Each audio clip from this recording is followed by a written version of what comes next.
To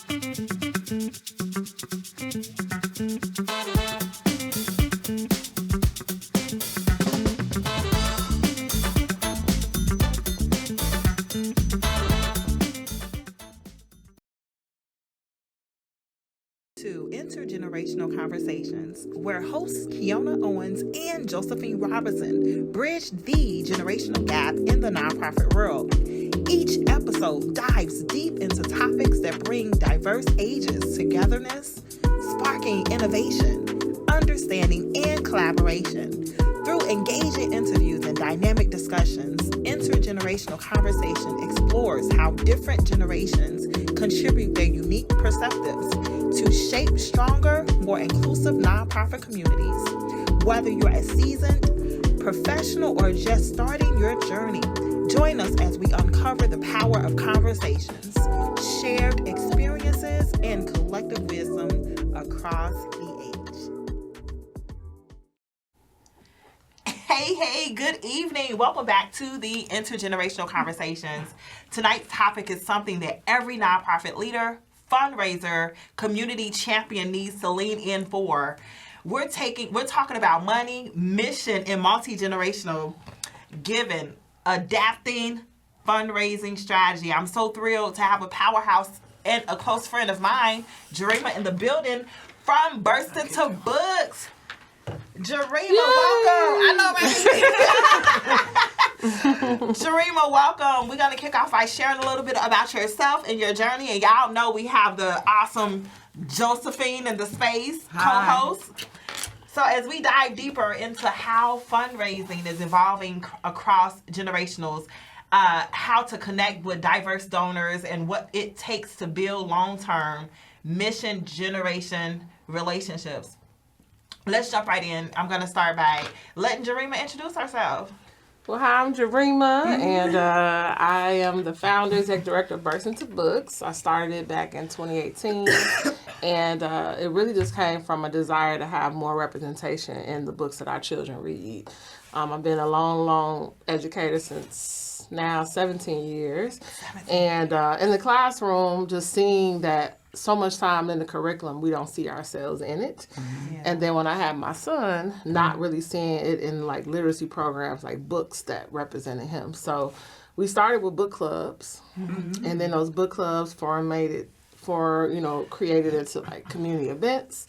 And we became a nonprofit officially in 2018. And since then, we've expanded from not just doing those events and programs, but we now have a bookstore in Roseland, and just doing an annual festival that celebrates like Black storytelling. So for me, connecting stories and community is just so huge to me.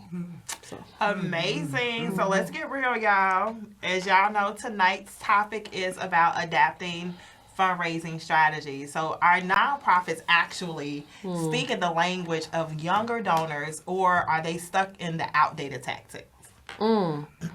So I think that fundraising has changed quite a bit. Like I was actually just at a meeting, they were talking about philanthropy and just like this idea of not being just so about the numbers, but how do you build relationship with funders and orgs. I've seen that over the years change, but I think that ultimately when it comes to how do we get investment into our organizations, we do got to get creative, because after a while, everyone's doing a gala, everyone's doing these different like campaigns, and just like how do you get true just supporters for the work. I just had a question. I had an excellent supervisor before I retired, and she really talked about individual giving. That's where people are the most successful. And the organization I worked with was extremely successful with that. And whether through membership or monthly kinds of thing, getting a loyal base. And I think and we talk about intergenerational older people. Some older people have more discretionary income. People don't think about that. But if they are invested, and how do you engage along the spectrum? But I just wanted to really think about, because I think more and more people are asking people to like put us in your budget every month so that they can do, or become member-based organizations. So if you could share any kind of experience with that, because I've seen older people that like that, and across generations. Yeah, and I love that you mentioned that because that was something that they brought up, just like how are you creating those relationships and just how I think in our age and younger, it's like we want to do everything online. We want to do these campaigns. It's like, no, you're going to get more interaction with the older generation with mailers, right? And actually like going and having conversations, like them trusting where their money is going, right? Versus just sending out a link and through a text, you know, that's not going to work. And so for me, that's been a big part of us as well, like starting to build those relationships because individual donors, I do believe is where it's at because grants and all that stuff shifts each year, but that unrestricted individual funding is definitely where I think many of us are starting to see that's where we need to go. I agree. And I just want to go back. You had said something so profound about galas. The baby you need boomers. money to do a gala, you know, like all the stuff that goes into it. If you don't have that to even, I think that it has its part, but I think each org needs to figure out like how do you do that for your mission and vision because not every gala probably should look the same. And we've seen a lot of changes over the years too. Of course. So like the baby boomers, they love the galas, dressing up, spending money, and then you have the Gen Zs who like TikTok causes or whatever. So like on the flip side, we understand that there's traditional donors as you mentioned before, but going from the baby boomers to Gen X, how do you respond to the new age? Because as you see that there's the digital campaigns where people are doing like bidding online to raise funds. So can you talk about that? Do you know anything about the digital approaches? So the funny part is that I definitely am more versed when it comes to like digital fundraising platforms, but I'm not so much into like TikTok. Right? Okay. And so that's something that I'm learning more about. But I think also you got to realize who's your audience. Right. For the work that I do, they're not on TikTok. No, right? no, that's right. Well, you know what I mean? But as far as like Facebook and those different platforms, those really work because that's where most of the parents and like the different educators and stuff that I work with. But I also am starting to build out LinkedIn. Right? And LinkedIn, I think, is something that nonprofits are not as all the time taking the most advantage of. But LinkedIn is definitely a really good platform. And it's more about like how do they see you as a thought leader? How do they see the work that you're doing versus you posting your event. Like, that's cute, but how are you really doing impact? And so that's where I'm driving a lot more of my online presence. Well, it seems like also in a lot of bigger organizations are having subset galas, I call them. Not the major galas, because I know that they're big nonprofits that, I've gone to some and they raise millions of dollars. But they also are having these smaller ones for younger professionals, maybe even for Gen X's and millennials. And any experience with that, because people want fun things to do and not to be cost prohibitive, because some of the galas are getting to be very expensive, and they have a market, and they're standing room only, and they've got that. But it seems like more and more of them are having the small rooftop garden kind of things. And how is that experience in terms of our community, kind of tapping that, those people? Yeah, and I agree. We are starting to do more of like mixers. Yes. Right. You know what I mean? Yeah. Because people want to like give, but do the work and see the work in action as well. So like if we're hosting something at our store, like letting people know, like, hey, you can come to this.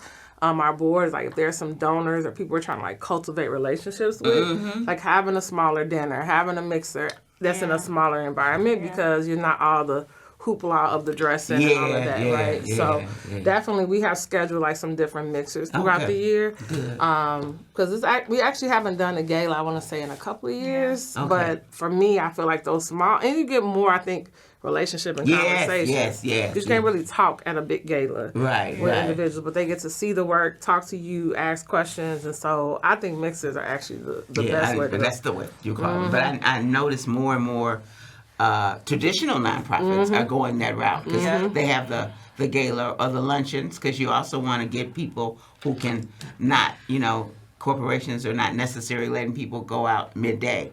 But if you got a mixer right after work and you can just kind of, and it's also a way people like to, there's no substitute for social capital and developing those relationships. So and that's really interesting you said that. I went to one that was like a lunch, like lunchtime. It was at the Hilton, but it was literally a lunch fundraiser, and it's like you don't have to, it's like this is what you do on your lunch break. Mm-hmm. So it was like a 12 to 2, and you came and you saw people who were leaving who probably had to get back to work. But I think not having like a nighttime or a weekend, like a weekday where I can just go and I don't have to try to rearrange my schedule. I think just being creative with timing matters too. Mm-hmm. So someone starting their nonprofit, what would you say are some stepping stones for someone that hasn't done a traditional gala or a traditional fundraising? Like, what is the first step for fundraising? I think you first have to know like what you need to raise, right? Okay. And I think, to be honest, because I think I talk to a lot of nonprofits, and they don't even have like an operational budget. Wow. And it just sounds good to say we want to raise $20,000 or $10,000, but it's like you need to know like where that money is going. Right. Because what I've learned is that people want to give towards a mission, not just the org overall. Exactly. So if I'm saying this is going towards our reading program and we serve these ages, it's like someone's going to feel drawn to that, like, oh, I have a son. Oh, that demographic I feel very connected to. Or it's in Roseland. I grew up in Roseland. Right. You know, Right. like they want to know the story behind where the money is going versus saying we're trying to raise $50,000. Like, okay, what is that money going towards? Exactly. So I think I would start with small initiatives. Like we have a summer camp. It costs $15,000 to raise. If you give us $100, we can serve X number of kids, Yes. and then then people pledge that 100, right? Yes. So I think you got to first know like how much you need to run your program, because I think people just raise money, but you don't necessarily have people are not just going to frivolously give money away without knowing like what's the impact behind the dollar. So it sounds like, because I know a lot of nonprofits are being very, well, if you give $100, it'll buy this, or there'll be a camp for it. I think people want to feel that and the relationship, and I think the mission oriented, because people, I'm feeling both all generations, but based on where you're at in your life cycle, there are different things.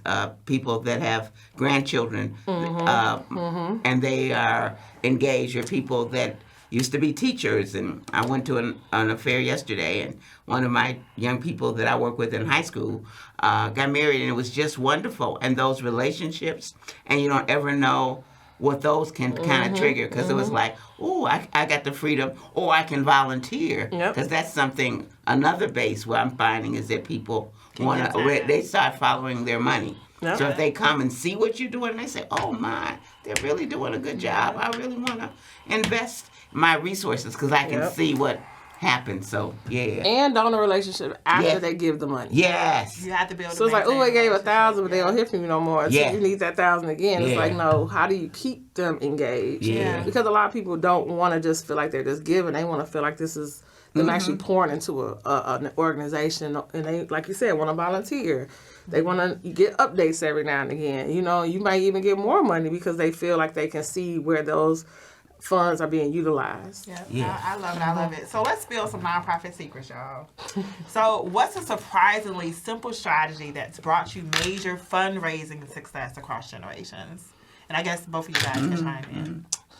I would say, to be honest, the story behind where the gala is going. Like I think we don't prioritize storytelling, but storytelling is where it's at. You know, hearing how because they were in this program, now he or she or the mom, like people are like, oh wow, because people resonate, they can see themselves in it.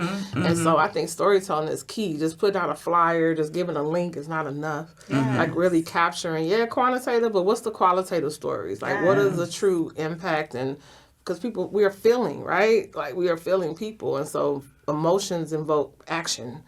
So if I feel like this is something I'm connected to, then I'm more than likely to give. And that's telling the story. Yeah, so, and Keona, I want to flip it. You have a nonprofit. I do.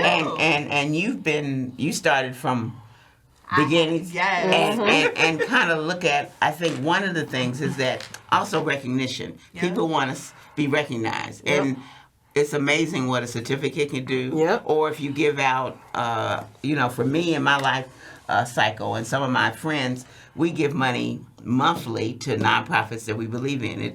They get the money automatically. And I think more people would be willing to do that if they knew that you're doing things and and they're committed. So it's kind of like, and $20, $25 is not going to hurt most people's budget a lot. But if you get you know, 500 or 1,000 people giving you $20 a month. You're in a good position. So what kind of things have you done? I'm gifted, y'all, at getting in-kind donations. That's one of my gifts. Right. I literally can. People always say, Keona, how do you get the resources? And I think it's like, it goes back to building relationships. Like Levi can call me and say, hey, Keona, we have this. Would you mind accepting it? Because they know that I'm actually in the community doing the work. They see the impact. And since the inception of Touch Gift Foundation, we actually had served from March of 2018 up until December of last year, we had served 102,000 individuals with resources. And that's tangible resources, resource that people can see. Although we don't have a high social media presence, our presence within the community speaks value. And it takes community partners such as Josephine, such as Burst Into Books to amplify that voice and make sure that our story, our narrative it will continue to be shared. So, and I love you touched on in-kind because sometimes it's not, you know, what is the monetary value of that in-kind? And you might, if you know your budget, know like, hey, we got to spend this on refreshments, but if they donate, exactly, you know, it's the same amount. So I think that's so important. Like, people don't always have to be relying on the dollars. And let's talk about that. So I think we can actually pivot to discuss the different types of fundraising, like the crowd fundraising, collaborating and partnering with the food organization to receive, like if you have people shop at the store, you receive a percentage of sales based on whatever the campaign is. But there are various types of fundraising campaigns and fundraising strategies, and it doesn't always have to be monetary. It can be time, y'all. It can be in kind, and I think that that's important. Time is money, y'all. Exactly. Resources is equivalent to money, and it all is the actual market value of that item or that product. For example, we have a collaboration with United Airlines. They've been communicating with us. We've been collaborating with them since 2018, and I love our community partners there. They always reaching out to us. So thank you, United Airlines, for always calling us, sister. We appreciate you guys, because you know we are definitely gonna distribute those resources in the community. But yeah, let's talk about I think one of the things that Touch Gift Foundation, with me working in partnership with, I think people realize that that's what you do, and you have those resources. And a lot of times people are excited about it because they know they're going to get those resources. And I don't think we've had a show, but maybe we did have one show since we had that wonderful Mother's Day event, and I think that might be something that we can, you know, even share the story, because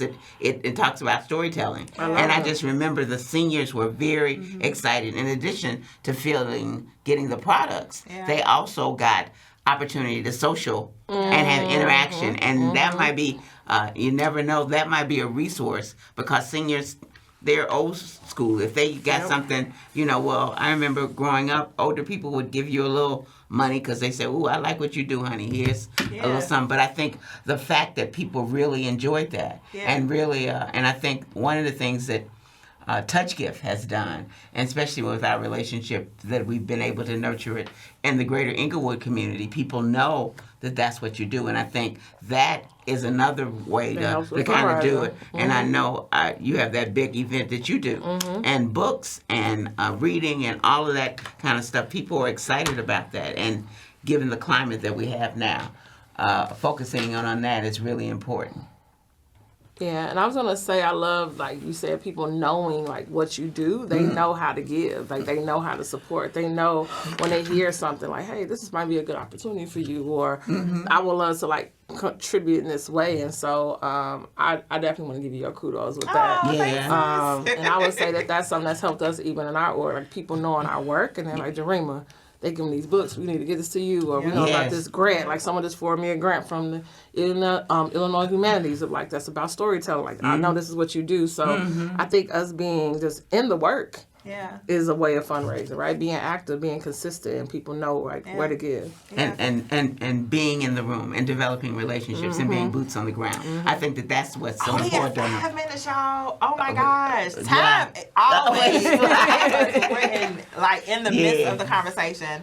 I just wanted to pause right here, because I don't never give accolades for myself, and I just want to pause and celebrate. Thank you so much, Ms. Josephine.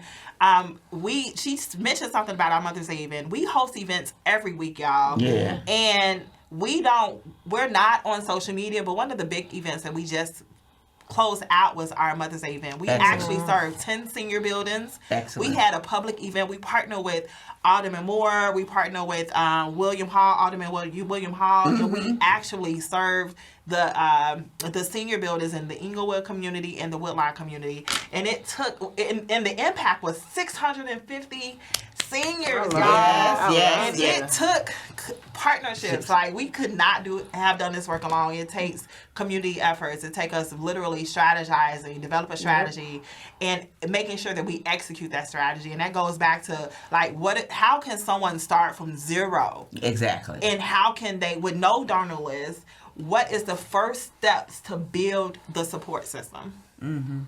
I think that one of the major things is what you just said. Like, you said a lot in that little time frame. Like, you got the alderman involved. You got the already established organizations. I think a way of fundraising is being involved with others that are doing the work as well. Exactly. And so a lot of times we're trying to get the money just for ourselves, but we're all trying to impact the same neighborhoods, the same demographics. So if, even with us, like, I have relationships with my alderman, and they know, like, hey, I know the work you're doing. This is something I want to do. Let's partner together. Like, so many times we're trying to do this work in silos. Can't do it. You can't. And so many people want to do the work in community, because when community sees those partnerships, then they're even more excited about it. So and I just want to thank Dr. Sherrod from Sam.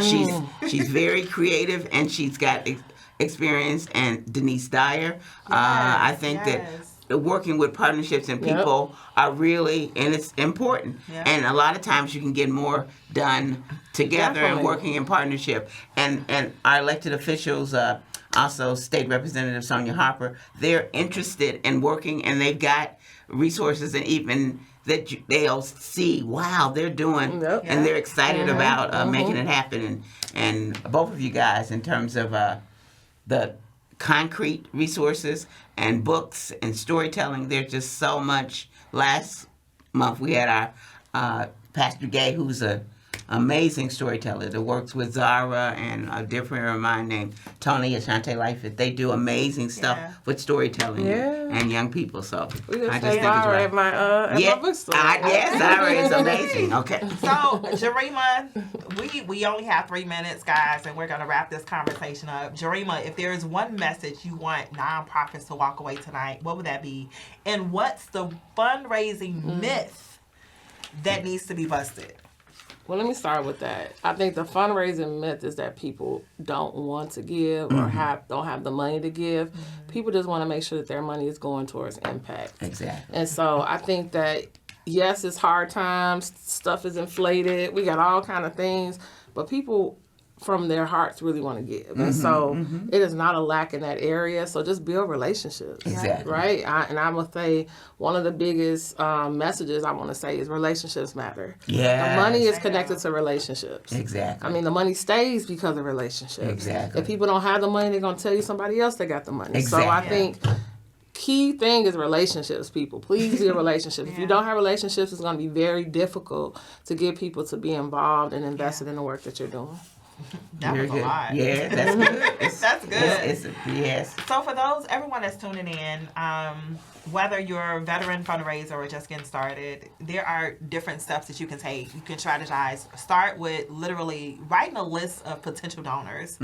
Get that list together, and then reach out. Do what the old cold calls. They work, y'all. I have a nonprofit who started off with people who were young and just starting now. They're CEOs. But they started off on the old-fashioned, and they did really kind of street outreach in terms of letting people know what's going on.